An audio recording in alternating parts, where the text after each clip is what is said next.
Hey subscribers, this is RK once again welcoming you to Knowledge Exam. आज हम NBD that is NCERT Biology Decoded में axial placentation को detail में समझेंगे. But इसको समझने से पहले हमें दो टर्म्स की समझ होनी चाहिए और वो है प्लेसेंटेशन एंड ओव्यूल्स. तो सबसे पहले प्लेसेंटेशन को देखते हैं. तो placentation is basically the arrangement of ovules with in the ovary, यानी ओवरी के अंदर ओव्यूल्स के अरेंजमेंट को ही हम प्लेसेंटेशन कहते हैं. अब बात करें तो ये ओव्यूल्स क्या है.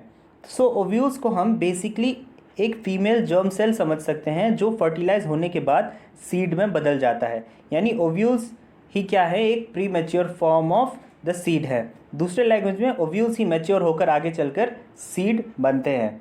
ऑलराइट, दो टर्म्स को हमने समझ लिया, प्लेसेंटेशन एंड ओव्यूल्स. सो अब एक्सेल प्लेसेंटेशन को समझते हैं.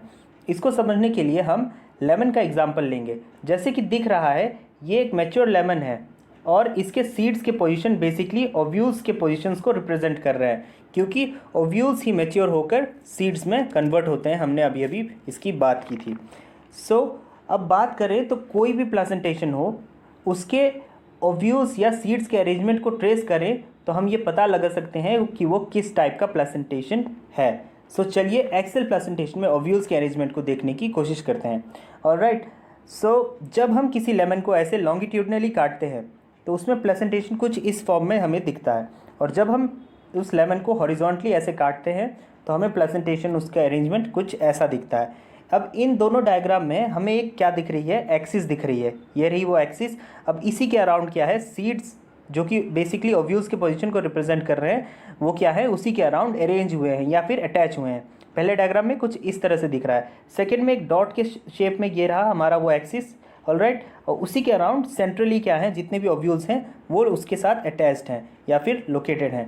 तो हमें पहला क्राइटेरिया मिल गया किसका, एक्सियल प्लेसेंटेशन का. हमें पहला क्राइटेरियन मिल गया कि ऐसा प्लेसेंटेशन जिसमें एक एक्सिस के अराउंड ओव्यूल्स या सीड्स खुद को अरेंज करते हैं. ऑलराइट, तो दोनों डायग्राम में हमें काफ़ी क्लियरली दिख रहा है एक्सिस के अराउंड सीड्स अरेंज हुए हैं. ठीक है, अब बात करें तो एनसीईआरटी एक्सेल प्लेसेंटेशन में एक और क्राइटेरियन की बात करती है.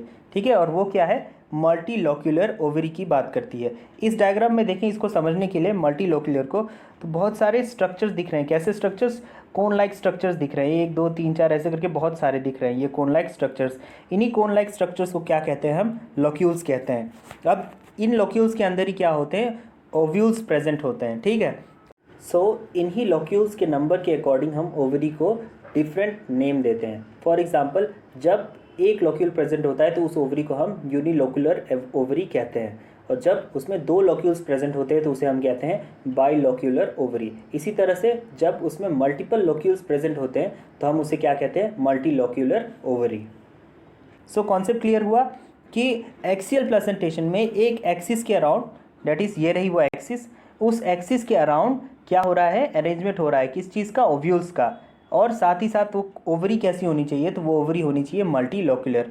यानी दो टर्मिनोलॉजीज़ को हमें याद रखना है. एक सेंट्रल एक्सिस होगी, उसके अराउंड ओव्यूल्स अटैच होंगे, और साथ ही साथ वो ओवरी कैसी होगी, multilocular. All clear till now.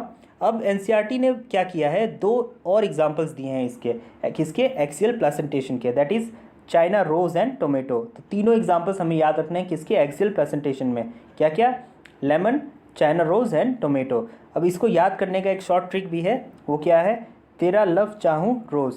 T for तेरा that is tomato, L for love that is lemon, and चाहूँ रोज़ दैट इज़ चाइना रोज़. तो तीनों एग्जाम्पल्स हमें अच्छे से याद रखना है.